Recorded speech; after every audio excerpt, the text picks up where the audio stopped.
Dear friend, आज हम लोग पुनः मुलाकात कर रहे हैं और आज हमने लास्ट लेक्चर में जब बात किया था तो हम लोगों ने बैंक के लिए रिगार्डिंग बात किया था और मैंने कहा था कि बैंक का हम लोग पहले पैटर्न देखेंगे और फिर सिलेबस देखेंगे।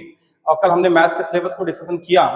आज जब हम सिलेबस देख चुके हैं तो मैथ्स के हम पहले चैप्टर से शुरुआत करने जा रहे हैं, जो कि आप जानते हैं सिंप्लीफिकेशन के नाम से चैप्टर है।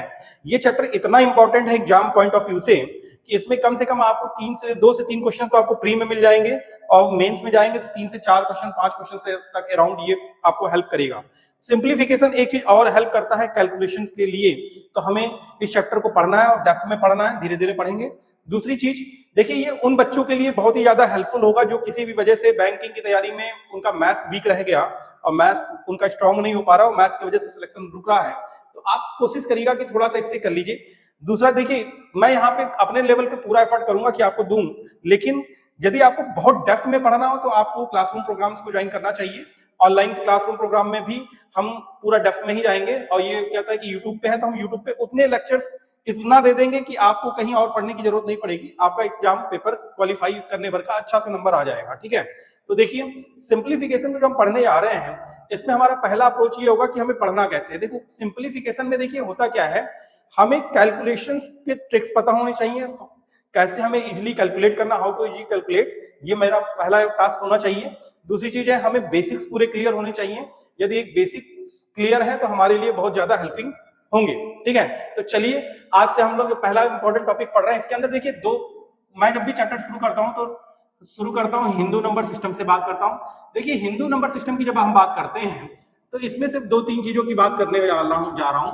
देखिए पहला बात तो ये होती है कि यदि हम पूछें कि एक असंख्य बराबर कितना होता है और एक महासमुद्रम बराबर कितना होता है, तो देखिए वन महासमुद्रम जो होता है वो होता है 10 की पावर 52 होता है और एक असंख्य जो होता है वो होता है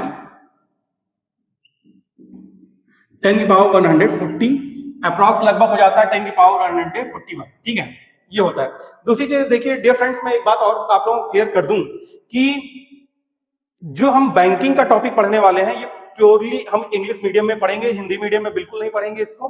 हम पूरा टॉपिक जो चैप्टर पढ़ने वाले हैं ये प्योर इंग्लिश मीडियम होगा। ठीक है, तो इसलिए आपको चीजें समझने में आसानी रहेगी और हम एक ही लैंग्वेज लेके चल रहे हैं क्योंकि इंग्लिश आप जानते ही हैं कि बैंकिंग के एग्जाम्स के लिए बहुत ज्यादा कंपलसरी होता है, तो हम मोस्टली टॉपिक को जो कवर करेंगे वो पूरा इंग्लिश में ही कवर करेंगे। हाँ, मैं डिक्टेट आपको हिंदी में कर दूंगा, चीजें आपको समझ में आएंगी हिंदी में, लेकिन क्वेश्चंस हुए, न्यूमेरिकल्स हुए या हमारे जो टॉपिक को डिस्कशन होगा वो सारा हम इंग्लिश में ही करेंगे। देखिए अब इसके बाद जो होता है हम दूसरा टॉपिक डिस्कस करते हैं इंग्लिश नंबर सिस्टम का। देखिए इंग्लिश नंबर सिस्टम कुछ और नहीं है, इसमें 3 ही 4 चीज हमें जानना होता है। देखिए एक तो ये होता है कि नंबर कितने होते हैं हमारे इसमें, देखिए 0 से लेके 0 to 1 होता है, पहली बात तो ये होगा। दूसरी बात हमें ये समझना है कि इसमें कुछ टर्मिनोलॉजीज हम लोग अक्सर सुनते रहते हैं, हम उनको देखने जा रहे हैं। देखिए एक तो होता है 1 मिलियन। 1 मिलियन बराबर जो होता है 10 की पावर 6 होगा। 1 बिलियन की बात करेंगे और 1 बिलियन बराबर हो जाएगा 10 की पावर 9 हो जाएगा। 1 ट्रिलियन की मैं बात करूंगा, ट्रिलियन जो हो जाएगा 10 की पावर 12 की बात होगा। फिर एक टर्मिनोलॉजी आएगी 1 गूगल और 1 गूगल बराबर हो जाएगा 10 की पावर 100। ये 1 गूगल के बारे में पूछा गया था एसएससी में 2011-12 में ये क्वेश्चन पूछा गया है। फिर इसके बाद एक टर्मिनोलॉजीज आएगी 1 गूगल प्लेक्स, तो हम लोग गूगल प्लेक्स को देखेंगे और गूगल प्लेक्स को देखेंगे तो यहाँ पे कुछ और नहीं है, 10 की पावर गूगल होगा और ये 10 की पावर गूगल का मतलब हुआ 10 की पावर 10 और उसके ऊपर 100, यानी हम इतने बड़े नंबर तक को कैलकुलेट कर चुके हैं। देखिए कई बार क्वेश्चन आ जाता है कि what is the Google. Google is nothing just a number which is 10 की पावर 100। ठीक है, जो कि आपका 10 की पावर 100 तक का है। ठीक है, उसी को हम गूगल कहते हैं। ठीक है, अब कई बार ऑप्शन आ जाता है कि ये एक कंपनी है, ये एक सॉफ्टवेयर है, एक सर्च इंजन है या एक संख्या है, तो आप हमेशा क्वेश्चन में मार्क करेंगे इट इज अ नंबर। ठीक है, यह एक नंबर है, यह एक नंबर है। पहले इसको आप कॉपी करिए और फिर इसके बाद हम आगे बढ़ते हैं नेक्स्ट टॉपिक की तरफ। अब हमने जब इंग्लिश नंबर सिस्टम देख लिया तो उसके बाद हमें देखना है साइन कन्वेंशन, यानी चिन्ह के नियम की बात करने जा रहा हूं। तो साइन कन्वेंशन होता क्या है ये समझना बहुत जरूरी है। देखिए साइन कन्वेंशन इज नथिंग, हम देखिए धनात्मक मान यानी जो पॉजिटिव मान होगा उसको हम पॉजिटिव से रिप्रेजेंट कर रहे हैं और जो नेगेटिव होगा उसको माइनस से रिप्रेजेंट कर रहे हैं। ठीक है, तो होगा क्या, जब पॉजिटिव पॉजिटिव में ऐड होगा तो हमेशा रिजल्ट आएगा पॉजिटिव का। ठीक है, एग्जांपल +3 +2 दोनों को ऐड करेंगे तो रिजल्ट आएगा +5। पॉजिटिव में माइनस करेंगे पॉजिटिव से तो ये डिपेंड करेगा, ठीक है। ये रिजल्ट आएगा, कई बार पॉजिटिव भी हो सकता है और ये निगेटिव भी हो सकता है। It depend on numbers. For example कैसे, +3 माइनस प्लस का 2 तो आएगा प्लस का 1। यहाँ पे यदि डिजिट्स उल्टी कर दिया है तो डिजिट्स उल्टी कर दिया है, तो यहाँ पे +3 नीचे कर दिया है तो रिजल्ट आएगा माइनस का 1, ठीक है। फिर हमने क्या किया, पॉजिटिव का गुणा कर रहे हैं हम पॉजिटिव से, तो हमेशा रिजल्ट आएगा पॉजिटिव। फॉर एग्जांपल +3 गुणे +2 इक्वल टू आएगा +6। और फिर पॉजिटिव को डिवाइड कर रहे हैं हम किससे, माइनस से, तो सॉरी डिवाइड कर रहे हैं पॉजिटिव से। एक चीज और यहाँ पे देख लेते हैं, पॉजिटिव का गुणा यदि हम निगेटिव से करते हैं तो ये आएगा निगेटिव। और जब निगेटिव आ रहा है तो देखिए +3 गुणे करेंगे माइनस का 2 तो ये आएगा माइनस का 6। फिर निगेटिव का गुणा कर रहे हैं हम निगेटिव से, और यदि निगेटिव का गुणा कर रहे हैं निगेटिव से तो ये हर हाल में आएगा पॉजिटिव, यानी -3 -2 प्लस का 6। फिर निगेटिव का गुणा कर रहे हैं पॉजिटिव से, तो ये इस केस में क्या आएगा, निगेटिव आएगा। कैसे, -3 गुणे प्लस का 2 बराबर माइनस का 6। तो इतनी टर्मिनोलॉजीज पहले आई हैं, हमने प्लस देख लिया, ये देख लिया, और प्लस में एक चीज और देख सकते हैं हम लोग, यहाँ पे देखिएगा इस टर्मिनोलॉजी में एक चीज और देखी जा सकती है, निगेटिव ऐड हो जाए निगेटिव से तो हर हाल में आएगा निगेटिव। फॉर एग्जांपल -3 प्लस -2 बराबर माइनस का 5, ये भी होगा, ठीक है। तो ये टर्मिनोलॉजीज आएंगी, पहले इतने कॉपी करिए फिर आगे बढ़ते हैं। फिर इसके आगे हम लोग देखते हैं, तो देखिए हमने क्या करना है, पॉजिटिव का डिवीजन कर रहे हैं हम किससे, माइनस वाला हमारा हो गया, पॉजिटिव को डिवाइड कर रहे हैं पॉजिटिव से, तो हर हाल में रिजल्ट आएगा पॉजिटिव, ठीक है। यदि हमने पॉजिटिव को डिवाइड किया निगेटिव से तो हर हाल में रिजल्ट आएगा निगेटिव। फॉर एग्जांपल प्लस का 6 है डिवाइडेड बाय प्लस का 2 बराबर प्लस का 3, प्लस का 6 है डिवाइडेड बाय माइनस का 2 आएगा माइनस का 3। फिर हमने क्या किया, निगेटिव डिवाइडेड बाय निगेटिव, तो ये आएगा हर हाल में पॉजिटिव। फॉर एग्जांपल माइनस का 6 डिवाइडेड बाय माइनस का 2 इक्वल टू प्लस का 3, ठीक है। इसके बाद आपका आता है निगेटिव डिवाइडेड माइनस निगेटिव। इसमें एक बात समझिएगा, दो चीज आ जाएंगी, पॉजिटिव होगा और प्लस निगेटिव भी होगा। कैसे होगा ये समझिएगा, -3 डिवाइडेड बाई माइनस का 2 तो ये -3 प्लस 2 आएगा और ये आ जाएगा माइनस का 1। अब दोनों डिजिट्स इंटरचेंज कर दीजिए, -2 -3 तो ये आएगा -2 प्लस 3 तो रिजल्ट आ जाएगा प्लस का 1। तो देखिए इतने टाइप से आपके सारी चीजें बन जाती हैं, और इसमें और कुछ छूट रहा है और कुछ छूट नहीं रहा होगा, ज्यादातर ऑलमोस्ट सब मैंने कवर कर दिया है। निगेटिव डिवाइडेड बाई पॉजिटिव कर दो तो भी उस केस में निगेटिव ही आएगा, ठीक है। फॉर -6 डिवाइडेड बाई माइनस का प्लस का 2 तो ये आएगा माइनस का 3। तो ये पहले इतनी चीजें हैं, इसको कॉपी कर लीजिए जल्दी से ताकि हम आगे बढ़ सकें। अब दो छोटी सी इंपॉर्टेंट पॉइंट्स और हैं, उनको हम लोग देख लेते हैं सिंप्लीफिकेशन में, क्योंकि देखिए बैंक पीओ को हम लोगों ने एकदम स्टार्टिंग से चालू किया है, तो जो भी बच्चा बैंक पीओ की तैयारी करना चाह रहा है वो इसके सारे वीडियोस देख ले और उससे आपको चीजें समझ में आ जाएंगी। तो देखिए अब इसमें दो पॉइंट और जो हम पढ़ने आ रहे हैं, देखो क्या होता है कि जब भी ऑड होगा, यदि कोई संख्या ऑड है उसकी पावर चाहे इवन हो चाहे ऑड हो, हर हाल में वो ऑड ही आएगा। कैसे, फॉर एग्जांपल 3 की घात 2 है तो ये आएगा 9, ये भी एक ऑड हो गया, और 3 की घात 3 आ जाएगा तो भी ये ऑड ही आएगा।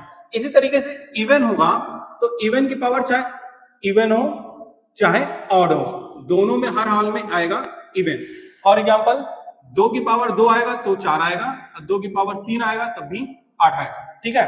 तो आप देख रहे हैं हर हाल में ऑड और इवन आएगा, तो इसलिए पहले इसको कॉपी करिए फिर हम आगे बढ़ते हैं। अब एक बहुत इंपॉर्टेंट टॉपिक है, वो है वी बोर्ड मास, यानी हम लोग बोर्ड मास के नाम से जानते हैं लेकिन मैं इसको पढ़ाता हूँ वी बोर्ड मास, ठीक है। वी बोर्ड मास बहुत इंपॉर्टेंट है। देखो वी फॉर होता है विनिकुलम बार, और विनिकुलम बार जो होता है कुलम बार, ये क्या होगा, ये कुछ इस फॉर्म में होगा, ऊपर के साइड में बार दिया गया होगा लंबा सा, ये विनिकुलम हो जाएगा। बी का मतलब हो जाएगा ब्रैकेट्स, और ब्रैकेट में आप देखिए किस तरीके से करेंगे, सबसे छोटा ये, उससे बड़ा ये, और उससे बड़ा ये तीनों सॉल्व कर लीजिएगा। फिर ओ का मतलब होता है ऑफ, और हिंदी में इसको बोलते हैं का, और दोनों का मतलब होता है कुछ नहीं, गुणा, ठीक है। क्या कर देना है, गुणा कर देना है। डी का मतलब होता है डिवीजन, ठीक है, डिवीजन हो जाएगा। डिवीजन का सिंबल या तो ये होगा या तो ये होगा।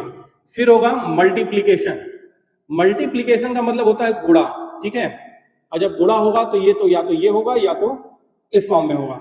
ए का मतलब हो जाएगा एडिशन, और एडिशन मतलब होता है योग, और योग का मतलब हो गया ये, और ये हो जाएगा सब्ट्रैक्शन, ठीक है, सब्ट्रैक्शन। अब एक बात सोचिए, सब्ट्रैक्शन का सिंबल होगा ये। यदि किसी क्वेश्चन में ये सारे के सारे सिंबल मौजूद हों तब हम जो जितना ऊपर आएगा उसकी प्रायोरिटी उतनी ज्यादा होगी सॉल्व होने की, और फिर जो जितना नीचे आएगा उसकी प्रायोरिटी उतनी लेट होगी। यानी आप देखिए सबसे हायर प्रायोरिटी पे कौन होगा, देखा जाए सबसे हायर प्रायोरिटी पे होगा विनिकुलम बार, फिर ब्रैकेट, फिर ऑफ, फिर डिवीजन, फिर मल्टीप्लिकेशन, एडिशन और सब्ट्रैक्शन। यानी देखा जाए तो सबसे ऊंचे ये और सबसे नीचे ये, ठीक है। और या तो इसको दूसरे फॉर्म में देखें तो इस तरीके से यहाँ प्रायोरिटी कम हो रही है, यानी सबसे हायर पे ये और सबसे लोअर पे ये है। हायर यहाँ पे होगा और लोअर यहाँ पे होगा, ठीक है। तो इस तरीके से ये क्वेश्चन बनते हैं, यहाँ पे लोअर ये पोर्शन है और हायर ये है। किसी भी क्वेश्चन में ये सारे के सारे चिन्ह मौजूद हों तो जो जितना ऊपर वो उसकी सॉल्व होने की प्रायोरिटी उतनी हाई। चलिए 2-4 क्वेश्चन कर लेते हैं और फिर आज के लिए इस टॉपिक को यहीं पे एंड करते हैं। देखिए डियर फ्रेंड्स, जैसे आपने अभी बोर्ड मास का टॉपिक पढ़ा और बोर्ड मास में हमने पूरा आपको preference of order of preference समझा दिया। देखिए बैंकिंग में इससे क्वेश्चंस बहुत ज्यादा बनते हैं, तो हमने कहा कि इसको शुरुआत में पढ़ना बहुत जरूरी है और कोई भी टॉपिक आप छोड़ नहीं सकते, बहुत इंपॉर्टेंट टॉपिक है। तो देखिए क्वेश्चन कह रहा है ये दोनों क्वेश्चन सिंप्लीफाई करने को आ रहे हैं, तो हम पहले बोर्ड मास ही लगाएंगे। देखिए पहला क्या आ रहा है, 9 माइनस 7 माइनस डिवीजन, फिर ब्रैकेट है, ब्रैकेट के अंदर प्लस मल्टीप्लाई और ये दोनों। तो एक बात समझिए, हमने कहा कि पहला क्या होगा, ब्रैकेट सॉल्व करेंगे और सबसे पहले इस ब्रैकेट को सॉल्व करेंगे। तो देखिए 6 यहाँ पे प्लस गुणे और तीनों में दोनों क्या है, सबसे ऊपर हाई प्रायोरिटी पे गुणा है, तो ये आ गया 12 प्लस 8 और माइनस 16। फिर इसको हमने किया तो अगले स्टेप में आप देख रहे हैं क्या आ जाएगा, यहाँ पे आएगा आपका अगले स्टेप में, देख रहे हैं दो प्लस और माइनस में दोनों ये ऐड होगा, तो ये 8 प्लस 20 हो जाएगा, 20 में से माइनस 16 जाएगा, तो ये बचेगा कितना, 4, ठीक है। अब जब 4 आ गया तो यहाँ बचा क्या है, 24, 7 और यहाँ पे आया माइनस का 9। अब देखिए इस ब्रैकेट को फिर से सॉल्व कर रहे हैं, और ब्रैकेट को जब सॉल्व कर रहे हैं तो माइनस और डिवीजन में पहले ये है, तो माइनस का 24 है, 4 है, तो माइनस के 24 को जब 4 से भाग करेंगे तो ये आएगा माइनस का 6, 7 4 6 24 हो जाएगा, तो आएगा 7 माइनस 6, तो ये आपका आ गया माइनस 9। अब फिर इस ब्रैकेट को सॉल्व करेंगे तो 7 में से 6 जाएगा तो 1 आएगा, यानी 9 माइनस 1 बराबर 1, ये आपका आंसर आ जाएगा, ठीक है। फिर अगला जो क्वेश्चन है उसमें देखिए क्या है, माइनस है, ये माइनस में है, ये फिर गुणा है, प्लस भाग है, फिर यहाँ प्लस है और फिर गुणा है। तो सबसे पहले हम भाग को ही लेते हैं, मैंने कहा बोर्ड मास में सबसे पहले इनका आ जाएगा, तो इनको आ जाएगा। तो देखिए क्या होगा, माइनस 12 को यदि 4 से भाग कर रहे हैं तो ये क्या आ जाएगा, माइनस 4 3 12, तो यानी माइनस का 3 आ जाएगा, और ये माइनस का 3 है, प्लस 3 गुणे 6 आ जा रहा है, ठीक है। अब एक बात सोचिए कि जब हमारा ये क्वेश्चन आ रहा है तो एक बात सोचिए हो क्या रहा है, -3 और -3 ये कितना हो जाएगा, प्लस हो जाएगा, -3 यानी प्लस का 9 आ जाएगा, और ये 6 3 18 आ जाएगा, तो 18 और 9 कितना आ जाएगा, 27। तो ये आपका आंसर हो जाएगा। कॉपी कर लीजिए इसको और फिर दो अगले क्वेश्चन की तरफ देखते हैं। फ्रेंड देखिए हमने अभी जो बोर्ड मार्क्स 2 क्वेश्चनों में देखा, अब इन दोनों क्वेश्चंस में देखने जा रहे हैं। तो देखिए इस तरह के क्वेश्चन जब आते हैं तो बच्चे गलती क्या करते हैं, इसको करते हैं 10 दूना 20 और 21/2, तो हमें इस तरीके से नहीं लिखना है। देखिए 10 प्लस 1/10 सही 1/2 का मतलब होता है 21/2, तो इसका मतलब भी तो ये हो सकता है 10 प्लस 1/2 का मतलब भी 21/2 ही आएगा, ठीक है। तो चाहे उस फॉर्म में लिख लीजिए चाहे इस फॉर्म में, 21/2 नहीं लिखना है, हम लिखेंगे क्या, 10 प्लस 1/2 लिखेंगे, माइनस यहाँ पे क्या लिखेंगे 8 प्लस 1/2 लिखेंगे, प्लस। अब ब्रैकेट को सॉल्व करते हैं पहले। देखिए यहाँ पे विनिकुलम बार आया, और विनिकुलम बार का मतलब है क्या, मैंने कहा था कुछ नहीं, जो एज इट इज जैसे दिया उसको सॉल्व कर दिया। 6 में से 4 जाएगा तो कितना बचेगा, 2, तो यानी यहाँ पे 2 आ गया, और जब अगले स्टेप में जाएंगे तो ये 7 माइनस 2 आएगा, और जब ये आया तो आप अगले स्टेप में क्या करें, 7 में से 2 गया तो ये 5 बचेगा, तो 8 प्लस 1/2 प्लस 5 ये आ गया, ये आया, और जब ये आया तो आप इसको कुछ इस तरीके से सॉल्व कर रहे हैं। यहाँ पे 10 प्लस 1/2 है। देखिए 8 और 5 हो जाएगा 13, तो 13 आ गया, प्लस 1/2 है, ये ब्रैकेट ओपन होगा तो ये दोनों टर्म्स माइनस में आ जाएंगे, ठीक है। और जब माइनस में आ जाएंगे तो यहाँ पे 10 प्लस 1/2 है, जितना पॉजिटिव उतना निगेटिव, तो 10 में से -13 जाएगा तो ये आएगा माइनस का 3, यही आपका आंसर हो जाएगा। अब नीचे वाले क्वेश्चन में देखिए यहाँ पे क्या डिवीजन है, प्लस है, गुणा है, माइनस है, तो सबसे पहले क्या होगा, डिवीजन। 22 को 11 से भाग किया तो ये 2 आया, फिर प्लस 36 इंटू 2 है, माइनस 4 है, फिर यहाँ पे गुणा आ गया, तो गुणा जब आएगा तो 36 दूना कितना आ जाएगा, 72, 72 प्लस 2 माइनस का 4, और अगले स्टेप में देख रहे हैं इन दोनों को जोड़ेंगे, 72 तो कितना आ जाएगा 74, और 74 माइनस 4 बराबर 70, तो ये आपका आंसर हो जाएगा। तो आई होप कि आपको आज बोर्ड मार्क्स समझ में आया, बेसिक सिंप्लीफिकेशंस के जो आज हम लोगों ने स्टार्टिंग की। कल हम इसमें आगे बढ़ेंगे और इसमें डेप्थ में जाते जाएंगे, क्वेश्चंस को करेंगे। और बैंकिंग की पूरी मैथ्स जब तक कंप्लीट नहीं होगी तब तक रोज आपको कुछ ना कुछ वीडियोस मिलते रहेंगे और रेगुलर मिलेंगे, एटलीस्ट उनको फॉलो कर लीजिएगा, तो उससे आपको बैंक के एग्जाम्स को क्रैक करने में मैथ्स में बहुत ज्यादा हेल्प मिलेगी। ठीक है, तो यदि आपको ये चैनल पसंद आया हो, इसके वीडियोस पसंद आ रहे हो, ये वीडियो सही लगे तो आप प्लीज चैनल को लाइक करिए, शेयर करिए और सब्सक्राइब करिए ताकि हम आपसे इजीली कनेक्ट हो सके। आज के लिए इतना ही, धन्यवाद।